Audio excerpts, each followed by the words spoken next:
ফেলে দিলেন, কিন্তু মেম্বার অফ পার্লামেন্ট হিসাবে আমার সিকিউরিটির আগেই আমি যে জিডি করা লাগলো এটার জন্য দুঃখ প্রকাশ করতেছি। কেন আমি জিডি করব? আর যদি এটা আমার কাছ থেকে ইনফরমেশনটা আসতো যে আমার পিএস বলছে যে আমারে থ্রেট দিছে, বা আমার এক বন্ধু বলছে, বা আমার এক আত্মীয় স্বজন বলছে, তা নয় আমি জিডি করলাম। পুলিশের মাধ্যমে যখন আসে তখন তো সাথে সাথে কাজটা করার দরকার ছিল। এখন বুঝেন অবস্থাটা কোন জায়গায় আছে।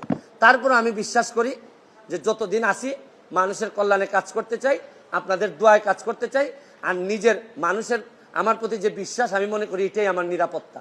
আর এখন বাকিটা এনফোর্সমেন্ট এজেন্সি আছে, তারা যদি আমি কথা বলছি আইজিপি মহোদয়ের সাথে, উনি অত্যন্ত ভালোভাবে আমাকে আনসার দিচ্ছেন, বলছেন যে এটা তো আগেই ওদের এই কি করার কথা। উনি আমার বিশ্বাস যে উনি ওই যারা আছে তাদেরকে প্রশ্ন করছেন যে এটা তো তোমরা জিডি করার আগেই ইনফরমেশন পাওয়ার সাথে সাথে কাজ করার কথা। একমাত্র আইজিপি সাহেব, বর্তমান আইজিপি সাহেব